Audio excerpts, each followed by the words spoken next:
Hey folks, Rob on the road here with 701X, and we're in South Central Kansas at Pratt Community College, and we have the pleasure of visiting with Lori Montgomery. Lori, what is your title here at the college? I am a lead instructor in the agriculture department. I'm also the division chair of the technical faculty. So this isn't a new gig. This is something you've been on for a while, isn't it? This is my 27th year teaching. 27. So you've seen some changes come and go in the ag world, haven't you? I have, especially in a lot of the livestock industries, the type and kind of animals we're selecting for, and then also in the agronomy world. It's changing every day. Absolutely. So I've had the pleasure of being up here a couple of times and visiting with some of your livestock production classes. And from what I can see, I think we're in a pretty good place for the next generation to take over this ag sector. What are your thoughts? Yes, these kids are coming out of school a lot more tech savvy than when I started college a long time ago. They like the tech, they like the hands-on, being able to use it at home and see results from it. So what would you say is probably one of the biggest contributors that you've seen here in recent years with technology in the ag field? Of course, the internet, everything. And now IT is playing a role, I see a lot of things, different faculty at different levels throughout the college do not want to embrace some of the AI, the artificial intelligence, but we really need to embrace it. Of course, the English teachers think everybody's not writing their papers anymore, but you can only write a sentence so many ways. Sure. And you're going to find reference to it somewhere. But, these students understand how all that stuff works. Sometimes they teach me in class because I don't know how to work it. I mean, the Apple IIe was the first computer I ever got to run a long time ago, and your floppy disk was this big. So, I think, it's the wave of the future. I think these students, they're learning to work smarter, not harder. And sometimes taking some of this technology back home, they meet with resistance from granddad or sometimes dad. Sure. And, but hopefully they're open-minded enough that they can learn too. Sure. So that being said, your curriculum here at the college is a very flexible program. You offer a lot of different varieties for those students to take advantage of. Maybe go over a few of those. We offer several different things. We offer a certificate in farm and ranch or agronomy. A certificate is 30 credit hours, which is 1 year. And then that leads directly into our applied science farm and ranch program, which adds that second year. So it's a 2-year degree and sets them up to go right into the world of work. They can also do occupational work experience and get college credit for working, whether it's for a producer or an intermediate ag business, something along those lines. And that sets them, it's a terminal type of degree, sets them to get ready and go right into farming, ranching, or ag business, anything that they would like to do.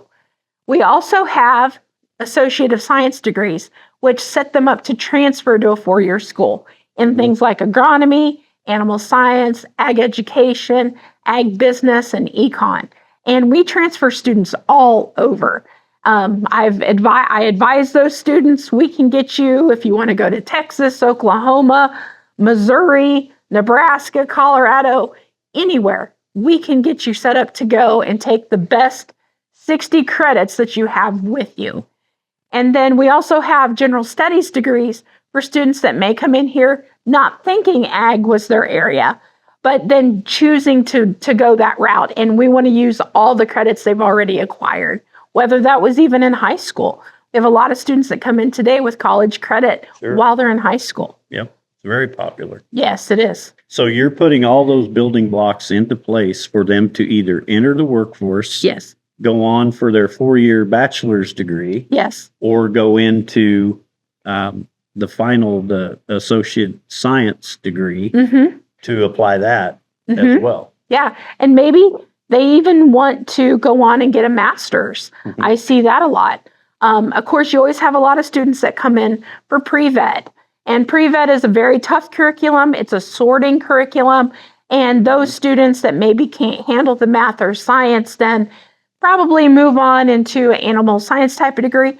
Or we even have students that want to get into veterinary nursing, like a vet tech. Sure. And so we help prepare them to send them to the school of their choice that they get accepted to. So a lot of that plays into technology and the functionality of how it Yes. works. And Yes, so it's a big part of the picture, it sounds like. it is. It is. And every area of agriculture, it varies the type and kind of technology that they have, but it's coming and it's all around us. And I mean, whether we end up with mechanized tractors that don't require somebody to drive them, you can drive them from your computer, or if I can look on my phone and find out where my whole cow herd is and my bull, make sure he's covering cows, you know, it's where their technology makes it easier and makes it more applicable, and we gather so much better data. Sure. The data captures the big thing. Well, certainly our production population is getting some age on them. Yeah.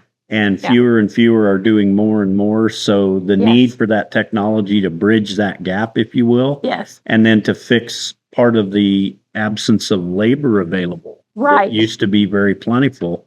I can see those areas being very demanding for technology for sure. Yes. And I have fewer students for more part-time jobs in this community. You know, if I had more kids, I could get them a part-time job while they come to school. I think you mentioned at our last meeting that you guys are like 100% placement.